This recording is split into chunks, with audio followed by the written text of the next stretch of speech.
आप सभी को जय मसीह की। तो आज हम वचन पढ़ने जा रहे हैं उत्पत्ति के 2:4 में मनुष्य की उत्पत्ति। तो इस वीडियो को पूरा ध्यान से सुनिएगा। परमेश्वर आप सभी को आशीष दे।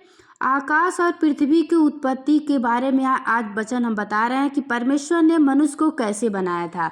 तो परमेश्वर आप सभी को आशीष दे इस वचन के द्वारा। अगर वचन पे विश्वास हो तो कमेंट में आमीन लिखना। आगे वचन को हम पढ़ते हैं, आप लोग ध्यान से वचन को सुनिएगा। हालेलुया। यह है कि जब वे उत्पन्न हुए, अर्थात जिस दिन यहोवा परमेश्वर ने पृथ्वी और आकाश को बनाया। ध्यान से वचन को आप लोग सुनिएगा, आप लोग को हर एक वचन समझ में आ जाएगा और आप जान जाओगे कि परमेश्वर ने मनुष्य को कैसे बनाया था। हालेलुया। यहोवा परमेश्वर ने पृथ्वी और आकाश को बनाया।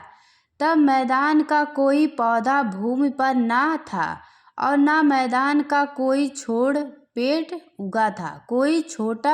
पेड़ उगा था, क्योंकि यहोवा परमेश्वर ने पृथ्वी पर जल नहीं बरसाया था और भूमि पर खेती करने के लिए मनुष्य भी नहीं था।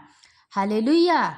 तभी कुहरा पृथ्वी से उठता था, जिससे सारी भूमि सींच जाती थी।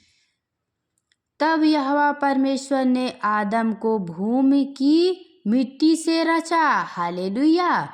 तब यहोवा परमेश्वर ने आदम को भूमि की मिट्टी से रचा और उसके नाथनों में जीवन का श्वास फूंक दिया और आदम जीवित प्राणी बन गया। और यहोवा परमेश्वर ने पूर्व की ओर आदन में एक वाटिका लगाई और वहाँ आदम को, जिसे उसने रचा था, रख दिया। और यहोवा परमेश्वर ने भूमि से सब भांति के वृक्ष जो देखने में मनोहर और जिनके फल खाने में अच्छे हैं उगाए, और वाटिका के बीच में जीवन के वृक्ष को और भले या बुरे के ज्ञान के वृक्ष को भी लगाया। हालेलुया। परमेश्वर आप सभी को आशीष दे इस वचन के द्वारा। हालेलुया। उस वाटिका को सींचने के लिए एक महानदी आदन से निकाली और वहाँ से आगे बहकर 4 धाराओं में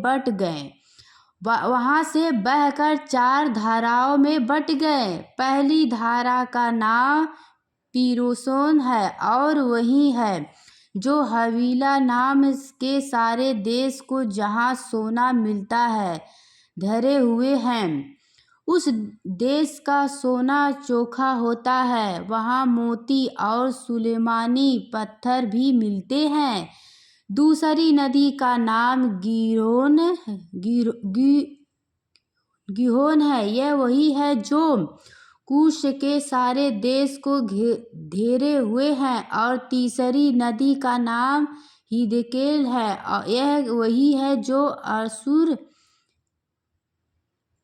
के पूर्व की ओर बहती है। और चौथी नदी का नाम फरता है। तब यहोवा परमेश्वर ने आदम को लेकर आदन की वाटिका में रख दिया कि वह उसमें काम करे और उसकी रक्षा करे। हालेलुया। और यहोवा परमेश्वर ने आदम को यह आज्ञा दी, तू वाटिका के सब वृक्षों का फल बिना खटके खा सकता है, पर भले या बुरे के ज्ञान का जो। हालेलुया। परमेश्वर आप सभी को इस वचन के द्वारा आशीष दे। जो आज हम वचन बता रहे हैं, आप लोग अगर ध्यान से वचन को सुनो तो आप आज परमेश्वर के हर एक वचन को इसमें जानोगे कि परमेश्वर ने मनुष्य को कैसे बनाया था। हालेलुया। वृक्ष है, उसका फल तू कभी ना खाना, क्योंकि जिस दिन तू उसका फल खाएगा उसी दिन अवश्य मर जाएगा।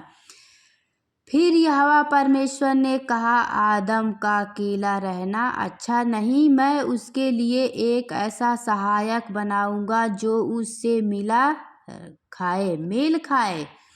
परमेश्वर ने सोचा कि मतलब आदम को अकेले रहना अच्छा नहीं है, उसके संग रहने के लिए मैं उसके लिए एक सहायक बनाऊंगा जो उससे मेल खाए। हालेलुया।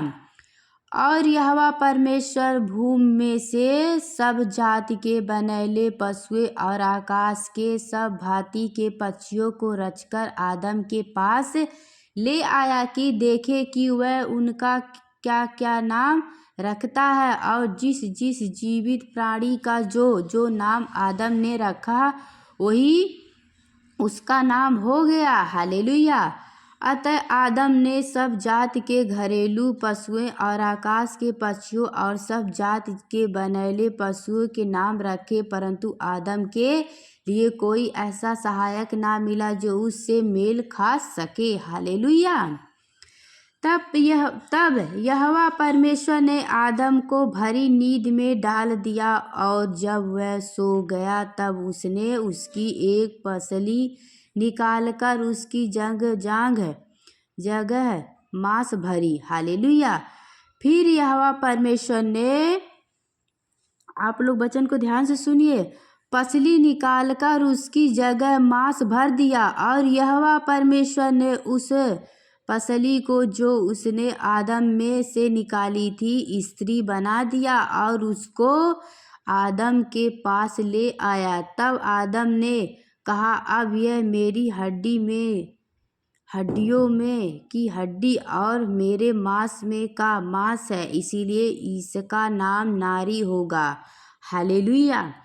क्योंकि यह नर में से निकली गई है।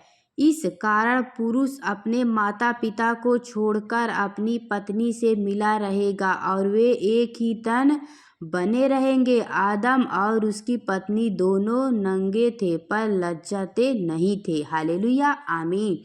परमेश्वर आप सभी को आशीष दे। तो आगे वचन में लिखा है, मनुष्य के पापों को जानने का वर्णन। जब मतलब आदम और हवा ने दोनों ने, मतलब आदम और उसकी पत्नी ने जब वो फल खाए और पाप हुआ, उसके बारे में आगे वचन में लिखा गया है। तो वो वचन मैं आप लोग को कल बताऊंगी। परमेश्वर आप सभी को आशीष दे। अगले वीडियो में मैं बताऊंगी।